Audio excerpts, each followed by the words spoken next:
Hello दोस्तों, हिंदी की आशा channel में आपका स्वागत है। आज हम हिंदी गंगा कक्षा 9 के पाठ -1 दो बैलों की कथा के प्रश्न उत्तर करेंगे। रचना से संवाद। मेरे उत्तर मेरे तर्क। निम्नलिखित प्रश्नों के सटीक उत्तर चुनिए और यह भी बताइए कि आपको ये उत्तर उपयुक्त क्यों लगते हैं। एक कहानी में हीरा और मोती का आपसी संबंध किस गुण को मुख्य रूप से दर्शाता है? क. प्रतिस्पर्धा और प्रतिद्वंद्विता। ख. एकता और सहयोग। ग. गर्व और दंभ। घ. विद्रोह और क्रोध। उत्तर ख. एकता और सहयोग। तर्क। दोनों बैल हर परिस्थिति में एक दूसरे का साथ देते हैं, चाहे सांड से लड़ाई हो, दीवार तोड़ना हो या कांजी हाउस में रुकना। मोती हीरा को छोड़कर नहीं गया, यही सच्ची एकता है। 2. हीरा मोती ने नया स्थान स्वीकार क्यों नहीं किया? क. उन्हें भरपेट भोजन दिया गया। ख. उन्हें बहुत मोटी रस्सी से बांधा गया। ग. मालिक ने बेचा, यह सोचकर उन्हें अपमान लगा। घ. उन्हें अलग अलग बांधा गया। उत्तर ग. मालिक ने बेचा, यह सोचकर उन्हें अपमान लगा। तर्का। झूरी के साले के यहाँ जाने पर उन्हें लगा कि उन्हें बेच दिया गया। अपने घर और मालिक के प्रति उनका लगाव था, इसलिए उन्होंने नई जगह अपनाने से इनकार किया। 3 बैलों ने रस्सी तोड़कर घर लौटने का निर्णय क्यों लिया? क. कष्टों से बचने के लिए। ख. स्वतंत्रता प्राप्त करने के लिए। ग. अभिमान की रक्षा के लिए। घ. अपनापन पाने के लिए। उत्तर घ. अपनापन पाने के लिए। तर्क। गया के घर न प्यार था, न ढंग का चारा। झूरी का घर उनका अपना था। अपनेपन की चाहत ने उन्हें वापस खींचा।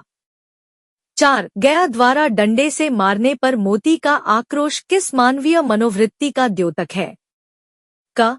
स्वाभिमान। ख. अहिंसा। ग. पराधीनता। घ. अन्याय की रक्षा। उत्तर क. स्वाभिमान। तर्क। बिना कारण मार खाना मोती को स्वीकार नहीं था। उसने हल लेकर भागने की कोशिश की। यह स्वाभिमान की भावना है। 5. कहानी में बैलों की मुख भाषा का प्रयोग लेखक ने किस लिए किया? क. कहानी को रोचक बनाने के लिए। ख. मनुष्य जैसी चेतना दिखाने के लिए। ग. संवादों को छोटा रखने के लिए। घ. कथा में हास्य उत्पन्न करने के लिए। उत्तर ख. मनुष्य जैसी चेतना दिखाने के लिए। तर्का। मुख भाषा के माध्यम से लेखक यह दर्शाना चाहते हैं कि पशुओं में भी भावनाएं, विचार और चेतना होती है, जो कभी कभी मनुष्यों से भी श्रेष्ठ होती है। 6. दो बैलों की कथा को यदि स्वतंत्रता आंदोलन से जोड़े तो हीरा और मोती किसके प्रतीक हो सकते हैं? क. भारत पर अंग्रेजों के क्रूर और अन्यायपूर्ण शासन के। ख. स्वतंत्रता संग्राम में पशुओं के योगदान के। ग. सत्याग्रह और अहिंसा के आंदोलन के। घ. स्वतंत्रता के लिए भारतीय जनता के संघर्ष के। उत्तर घ. स्वतंत्रता के लिए भारतीय जनता के संघर्ष के। तर्क। हीरा और मोती का अन्याय सहने के बाद विद्रोह करना, जेल, कांजी हाउस जाना और अंततः मुक्ति पाना, ये सब भारतीय स्वतंत्रता संग्राम के प्रतीक हैं। मेरी समझ मेरे विचार। 1. दूसरे दिन गया ने बैलों को हल में जोता, पर इन दोनों ने जैसे पाँव न उठाने की कसम खा ली थी।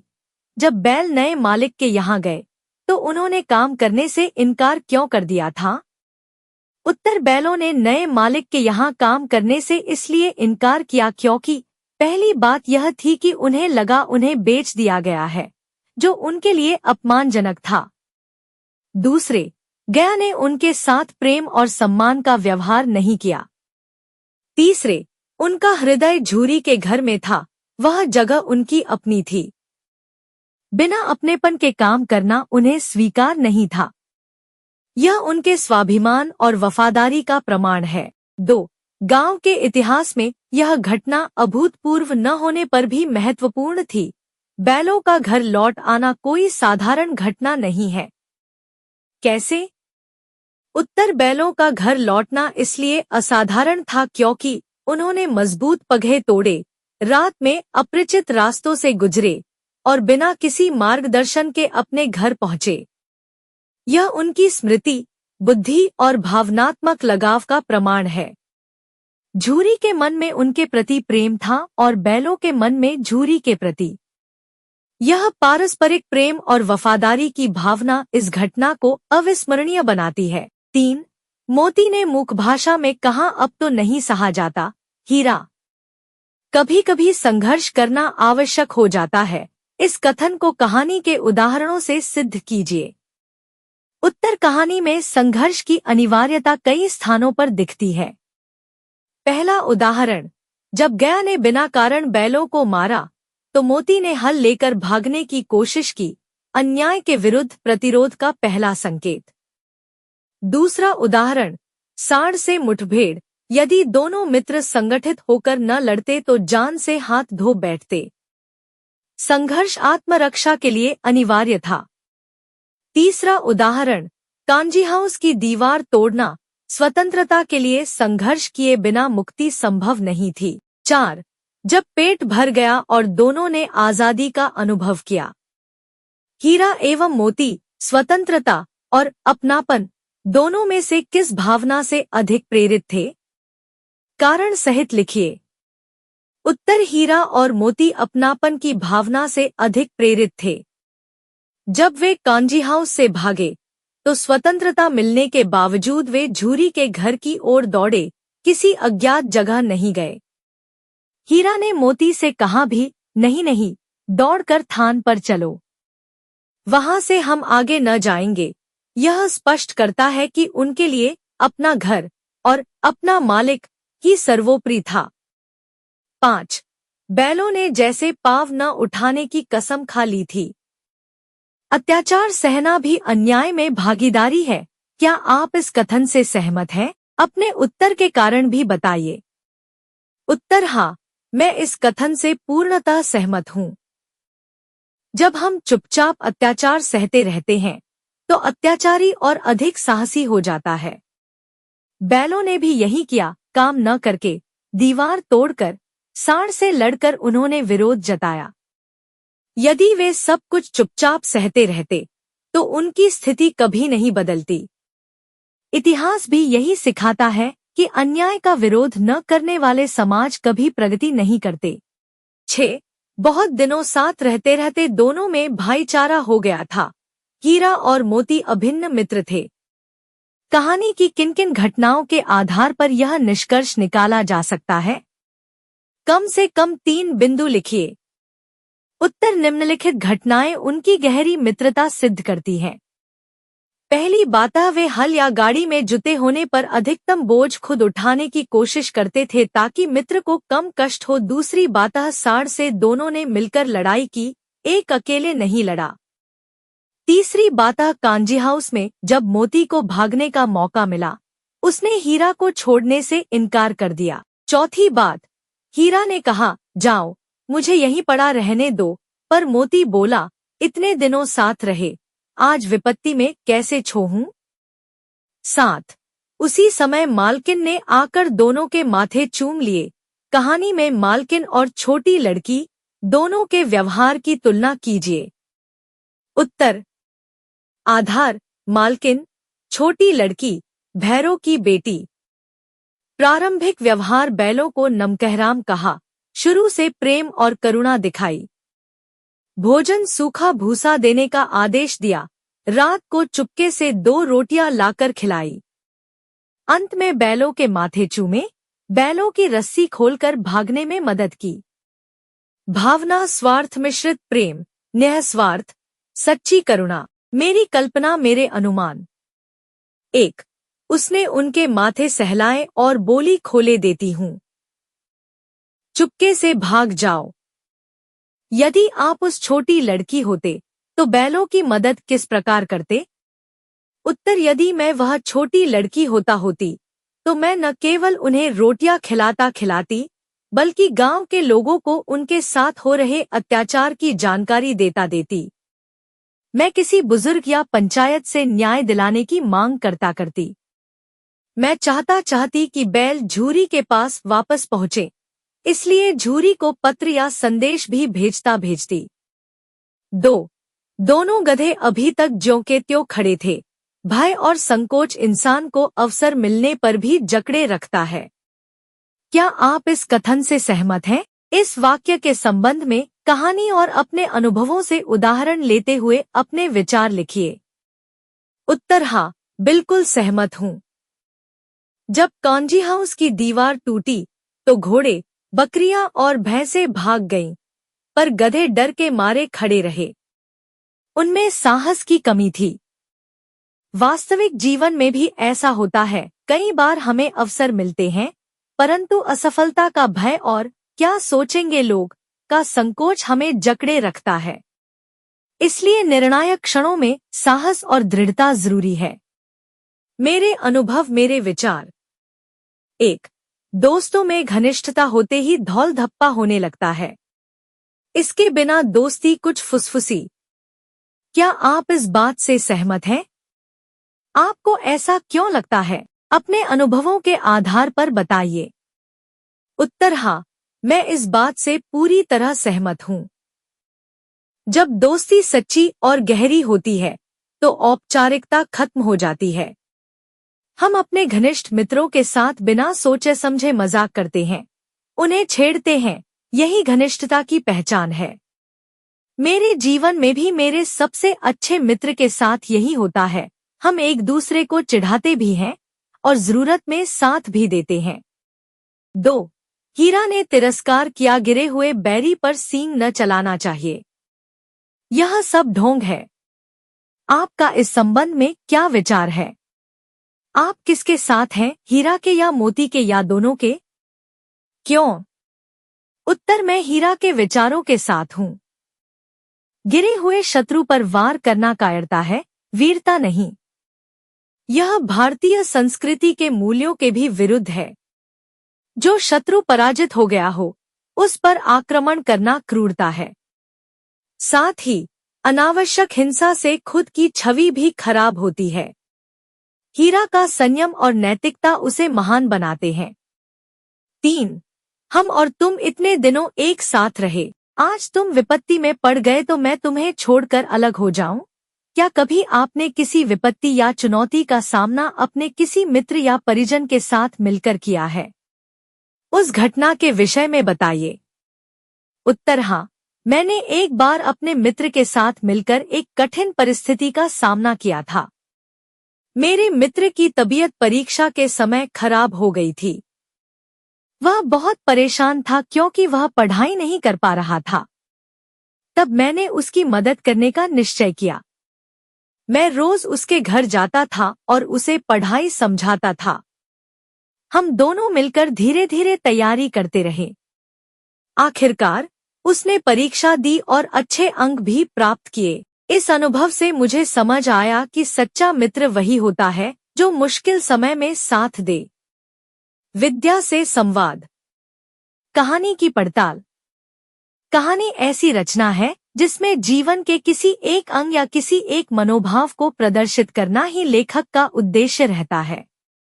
उसके चरित्र, उसकी शैली, उसका कथा विन्यास सभी उसी एक भाव को पुष्ट करते हैं। कोई कहानी वास्तविक या काल्पनिक घटनाओं पर आधारित हो सकती है और इसमें वास्तविक या काल्पनिक पात्र भी शामिल हो सकते हैं। आप कहानी लेखन की इस प्रक्रिया को ध्यान में रखते हुए एक कहानी का शीर्षक चुनिए और दिए गए मुख्य बिंदुओं को पूरा कीजिए। उत्तर, शीर्षक और लेखक 2 बैलों की कथा, प्रेमचंद। विषय, बैलों की वफादारी, स्वाभिमान, अन्याय के विरुद्ध संघर्ष, क्रिया कार्य, हल जोतना, गाड़ी खींचना, विद्रोह। परिवेश, देशकाल और मुख्य विचार, ग्रामीण भारत, अंग्रेजी काल, स्वतंत्रता संघर्ष। चरित्र, पात्र, हीरा, मोती, झूरी, गया, छोटी लड़की, मालकिन। परिणाम, बैल घर लौट आए, झूरी ने अपनाया। कहानी का सौंदर्य, दोनों सिर झुकाकर उसका हाथ चाटने लगे। दोनों की पूंछ खड़ी हो गई। इस वाक्य को पढ़कर आंखों के सामने एक दृश्य सा बन जाता है। आप जानते हैं कि भाषा की इस विशेषता को चित्रात्मकता कहते हैं। दो बैलों की कथा कहानी में ऐसी अनेक विशेषताएं हैं जो इसे अद्भुत और प्रभावपूर्ण बनाती हैं। नीचे इस कहानी में आए कुछ विशेष बिंदुओं को उदाहरण के साथ दिया गया है। आप भी एक एक उदाहरण खोजकर तालिका में लिखिए। उत्तर। विशेषता, विशेषता का अर्थ। उदाहरण 1, उदाहरण 2। चित्रात्मक भाषा, शब्दों के माध्यम से पाठक के मन में स्पष्ट और जीवंत चित्र या छवियां बनाना। घुटने तक पांव कीचड़ से सने थे, सहसा घर का द्वार खुला और वही लड़की निकली। संवादात्मकता, कथा को आगे बढ़ाने के लिए पात्रों के विचार, भाव आदि व्यक्त करने हेतु बातचीत और संवादों का प्रयोग। मर जाऊंगा पर उसके काम न आऊंगा, भागना कायरता है नहीं, यह स्वाधीनता है। विरोधाभास, एक ही प्रसंग में दो विपरीत या परस्पर विरोधी बातें एक साथ उपस्थित होना। झूरी बैलों को देखकर स्नेह से गदगद हो गया, पर उसकी पत्नी ने उन्हें डांटा। स्वतंत्रता की चाह थी, पर बंधन में रहना पड़ रहा था। व्यंग्य, हास्य या कटाक्ष के माध्यम से किसी दोष, कुरीति या अन्याय को प्रकट करना। भारतीयों की अफ्रीका में क्या दुर्दशा हो रही है। अगर वे भी ईंट का जवाब पत्थर से देते तो शायद सभ्य कहलाते। संघर्ष, दो विरोधी शक्तियों, विचारों, इच्छाओं या परिस्थितियों का आपस में टकराना। उससे भिड़ना जान से हाथ धोना है, लेकिन न भिड़ने पर भी जान बचती नहीं नजर आती। मोती और हीरा का अत्याचार के विरुद्ध संघर्ष। अतिशयोक्ति, किसी पात्र, घटना या भाव का वर्णन इतना बढ़ाकर करना कि वह असंभव या अविश्वसनीय लगे। झूरी, इन्हें फूल की छड़ी से भी न छूता था। दोनों उड़ने लगते थे मानो पंख लग गए हों। संदेह, उलझन, जब पात्र किसी निर्णय पर नहीं पहुंच पाता और असमंजस की स्थिति में होता है। सारा दिन बीत गया, खाने को एक तिनका भी न मिला, समझ में न आता था यह कैसा स्वामी है, अब क्या करे, भागे या सहें। कहानी की रचना। प्रायः कहानी के प्रारंभ में ही कहानी के मुख्य चरित्र, कहानी का समय, कहानी की भाषा, घटनाओं आदि के कुछ संकेत मिलने लगते हैं। प्रेमचंद की इस कहानी में भी ऐसे संकेत हैं। आप कहानी के ऐसे संकेत बिंदुओं को ढूंढकर लिखिए। उत्तर। प्रारंभिक संकेत, गधे की तुलना, बैलों का भाईचारा, झूरी का स्नेह, मुख भाषा, ये सब मुख्य भाव, वफादारी प्लस संघर्ष पहले ही दिखाते हैं। विषयों से संवाद, कहानी का समय और समाज। दो बैलों की कथा, कहानी जिस समय लिखी गई थी उस समय भारत पर अंग्रेजों का दमनकारी शासन चल रहा था। उस समय भारतीय भी अपने अपने ढंग से इस अंग्रेजी शासन का विरोध कर रहे थे। इस कार्य में लेखक भी किसी से पीछे नहीं थे। वे अपनी रचनाओं के माध्यम से लोगों को स्वतंत्रता के लिए संघर्ष करने हेतु प्रेरित कर रहे थे। इस कहानी में से कुछ वाक्य चुनकर नीचे दिए गए हैं। इन वाक्यों का मिलान स्वतंत्रता आंदोलन से जुड़े उपयुक्त वाक्यों के साथ कीजिए। उत्तर। कहानी में से वाक्य, स्वतंत्रता आंदोलन से जुड़ाव। 1, जोर तो मारता ही जाऊंगा, चाहे कितने ही बंधन पड़ते जाए। 6, स्वतंत्रता सेनानी बार बार जेल गए, फांसी पर चढ़े, पर संघर्ष छोड़ने को तैयार नहीं हुए। 2, मर जाऊंगा, पर उसके काम तो न आऊंगा। 5, स्वतंत्रता के लिए प्राण देना स्वीकार्य था, पर अंग्रेजों की सेवा में लगना अस्वीकार्य। 3, हमारी जान को कोई जान ही नहीं समझता। 4, दास्ता के काल में भारतीयों के प्राण, सम्मान और अधिकारों की कोई महत्ता नहीं थी। 4, दोनों मित्रों की आंखों में रोम रोम में विद्रोह भरा हुआ था। 2, भारतीय जनता के मन में ब्रिटिश शासन के प्रति विद्रोह धीरे धीरे गहराता गया। 5, इतना तो हो ही गया कि 9-10 प्राणियों की जान बच गई। वे सब तो आशीर्वाद देंगे। साड़ पूरा हाथी है, पर दोनों मित्र जान हथेलियों पर लेकर लपके। एक भगत सिंह और चंद्रशेखर आजाद जैसे क्रांतिकारियों ने बलिदान दिया, जिससे लाखों भारतीयों में आजादी की प्रेरणा जागी। पशुओं के लिए कानून। नीचे दिए गए संवाद पढ़िए और प्रश्नों के उत्तर दीजिए। मैं तो समझता हूँ, चुराए लिए आते हो, चुपके से चले जाओ। मेरे बैल हैं, मैं बेचूंगा तो बिकेंगे। किसी को मेरे बैल नीलाम करने का क्या अख्तियार है? जाकर थाने में रपट कर दूंगा। मेरे बैल हैं। इसका सबूत यह है कि मेरे द्वार पर खड़े हैं। प्रश्न 1। बैलों का कांजी हाउस में बंद होना न्याय और अन्याय दोनों को दर्शाता है। कैसे? उत्तर। बैलों का कांजी हाउस में बंद होना न्याय भी है और अन्याय भी। न्याय आवारा पशुओं को कोई जीने नहीं देता, कोई उनके भोजन की चिंता नहीं करता, बीमारी की चिंता नहीं करता। आवारा पशुओं की देखभाल के लिए एक आश्रय स्थल बनाना उनके लिए न्याय है। अन्याय, कांजी हाउस में पशुओं को दयनीय दशा में रखा जाता है, उन्हें बांधकर रखा जाता है, भूखा रखा जाता है, फिर पैसे की लालच में कसाईघरों को बेच दिया जाता है। यह उनके साथ सरासर अन्याय है। प्रश्न 2। यदि आपको अवसर मिले तो आप बैलों की ओर से कौन कौन से कानूनी अधिकार मांगेंगे? उत्तर। बैलों के लिए मीलों मील लंबे उपजाऊ मैदान हों, वहां खेत, हरियाली और घूमने की खुली आजादी हो। वहां उनके लिए चारे, चिकित्सा और प्रजनन की व्यवस्था हो। सभी आवारा पशुओं के लिए उनकी जरूरत के हिसाब से प्रबंध हो। प्रश्न 3। मान लीजिए कि हीरामोती अपने साथ हुए अन्याय की शिकायत करना चाहते हैं। उनकी ओर से उनकी शिकायत थानाध्यक्ष को करते हुए एक पत्र लिखिए। संकेत। थानाध्यक्ष महोदय, हमारा नाम है, हमारे साथ अन्याय हुआ है। उत्तर। सेवा में पशुपतिनाथ भगवान विष्णु जी। थानाध्यक्ष, स्वर्ग आश्रम। विषय, बैलों के साथ अन्याय। आदरणीय महोदय, हम हीरा और मोती बैल हैं। ब्रह्मा जी ने हमें जन्म दिया है। आप विष्णु हैं, हमारे पालनहार हैं। आपका कर्तव्य है कि धरती पर हमें सम्मान मिले, हमारी जरूरतों का ध्यान रखा जाए। परंतु आपने तो यह दुनिया सिर्फ मानवों के हित में बनाई है। वे हमारा जीवन हराम कर देते हैं, हमें हर तरह से जलील करते हैं। प्रिय महोदय, आप अपने स्वरूप को पहचानिए।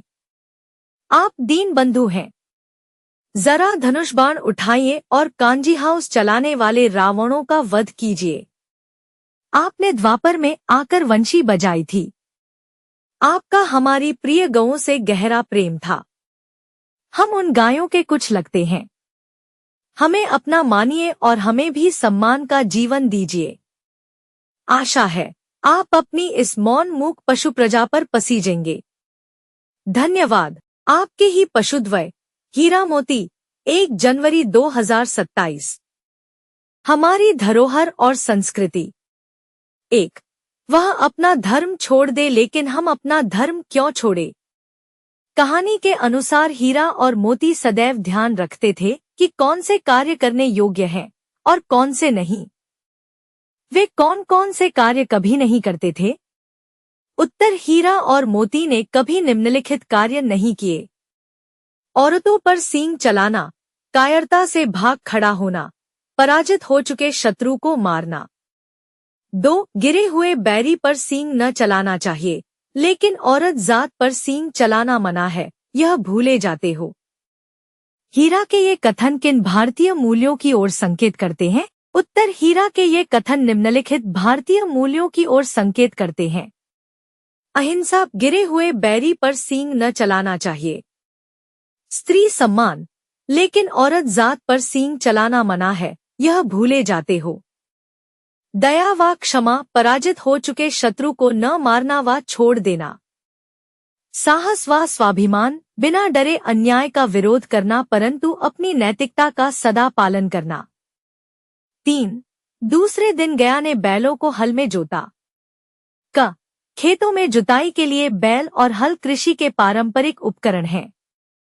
कृषि के अन्य पारंपरिक और आधुनिक उपकरणों तथा उनके उपयोग के विषय में पता लगाइए और लिखिए। उत्तर। कृषि के पारंपरिक उपकरण। हल खेत की जुताई के लिए उपयोगी। जुआ जुताई करने के लिए बैलों की गर्दन में बांधा जाने वाला उपकरण। बैलगाड़ी फसल को व उपकरणों को खेत तक पहुंचाने व ले जाने में सहायक। कुदाल फावड़ा हसिया खेत को खोदने व फसल की कटाई में उपयुक्त उपकरण। कृषि के आधुनिक उपकरण। कल्टीवेटर इनका उपयोग जुताई के बाद मिट्टी को बारीक कणों में तोड़ने के लिए किया जाता है। ये खरपतवारों को उखाड़ने और मिट्टी को और अधिक ढीला करने में मदद करते हैं। रोटावेटर ये ऐसी मशीनें हैं जो मिट्टी को भुरभुरा करके जुताई और मिट्टी तैयार करने का काम एक साथ करती हैं, जिससे यह बीज बोने के लिए आदर्श बन जाती है। बीज ड्रिल इन मशीनों का उपयोग एक समान गहराई और दूरी पर बीज बोने के लिए किया जाता है, जिससे संसाधनों का कुशल उपयोग और बेहतर फसल उपज सुनिश्चित होती है। हार्वेस्टर अनाज, फल या सब्जियों की कटाई के लिए इस्तेमाल की जाने वाली मशीनें। ये कटाई के लिए जरूरी जनशक्ति को कम करती हैं, खास तौर पर बड़े पैमाने के खेतों के लिए। थ्रेशर इनका उपयोग कटी हुई फसल से अनाज को अलग करने के लिए किया जाता है। ये कार्यकुशलता बढ़ाते हैं और समय बचाते हैं। ख. भारत में बैल केवल पशु नहीं बल्कि कृषि संस्कृति का अभिन्न अंग है। लिखिए कि भारतीय गांवों एवं शहरों में भी बैल किस किस काम में सहायक होते हैं। उत्तर। भारत में बैल केवल पशु नहीं बल्कि कृषि संस्कृति का अभिन्न अंग है। भारतीय गांवों एवं शहरों में भी बैल बहुत से काम में सहायक होते हैं। भारतीय गांवों में बैलों के काम: हल जोतना, बैलगाड़ी खींचना, पूजा अर्चना में उपयुक्त, कथा कहानियों के मुख्य पात्र। शहरों में बैलों के काम: छोटे कस्बों में बैलगाड़ी खींचने में उपयुक्त, कृषि संबंधित कार्यों में अप्रत्यक्ष रूप से सहायक, गोबर आदि। कहीं कहीं पर्यटन स्थलों में सामान ढोने का किफायती साधन, धार्मिक स्थलों में पूजनीय। यदि आपको यह वीडियो पसंद आया हो तो वीडियो को लाइक करें, चैनल को सब्सक्राइब करें और अपने दोस्तों के साथ शेयर करें। धन्यवाद।